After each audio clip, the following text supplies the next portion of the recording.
ഇപ്പോൾ നമ്മൾ കണ്ട ദൃശ്യങ്ങൾ തെങ്കാശിയിലുള്ള കാശി വിശ്വനാഥ ക്ഷേത്രത്തിലെ അതിരാവിലെയുള്ള ഭഗവാനെ ഉണർത്തുന്ന ഒരു ദൈവിക ചടങ്ങായിരുന്നത്. ഈ ക്ഷേത്രവുമായി ബന്ധപ്പെട്ട വ്യക്തികളോ അല്ലെങ്കിൽ ഈ ക്ഷേത്രത്തിലെ ജീവനക്കാരോ ആയിരിക്കാം ഈ മഹത്തായ ചടങ്ങിന് നേതൃത്വം വഹിക്കുന്നത്. തമിഴ് പരമ്പരാഗത വാദ്യമേളങ്ങളാണ് ഇതിനായിട്ട് അവർ ഉപയോഗിക്കുന്നത്. ശിവസ്തുതികൾ പാടിക്കൊണ്ടാണ് ഓരോ ക്ഷേത്ര നടയും തുറക്കുന്നത്. ഓരോ നടയും തുറന്ന് വിളക്ക് വെച്ചിട്ടാണ് തൊട്ടടുത്തുള്ള ശ്രീകോവിലേക്ക് പോകുന്നത്.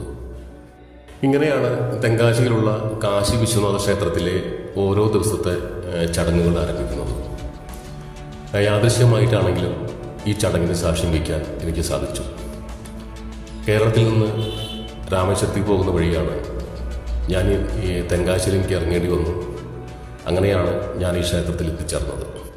പ്രഭാത സൂര്യകിരണങ്ങൾ നേരിട്ട് ഭഗവാന്റെ ശ്രീകോവിലേക്ക് പതിക്കുന്ന ഇന്ത്യയിൽ തന്നെ അപൂർവം ചില ക്ഷേത്രങ്ങൾ സംഭവിക്കുന്ന ഒരു പ്രകൃതിയുടെ പ്രതിഭാസമാണ് നമ്മൾ ഈ കാണുന്നത്.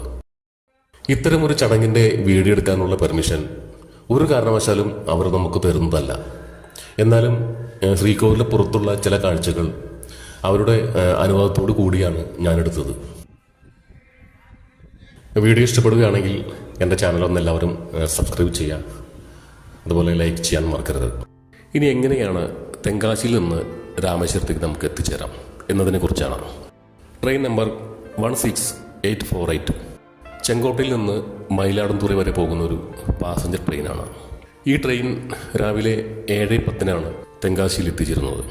7:10 എത്തിച്ചേർന്ന് 7:15 അവിടെ നിന്ന് പുറപ്പെട്ട് 10:20 ഈ ട്രെയിൻ മധുരയിൽ എത്തിച്ചേരുന്നത്. മധുരയിൽ നിന്ന് 1:50 രാമേശ്വരത്തേക്കുള്ള പാസഞ്ചർ ട്രെയിൻ. പകൽ സമയത്തുള്ള യാത്ര ആയതുകൊണ്ട് വളരെ നല്ല കാഴ്ചകൾ കണ്ട് ആസ്വദിച്ച് വൈകിട്ട് 5:20 നമുക്ക് രാമേശ്വരത്ത് എത്തിച്ചേരാം.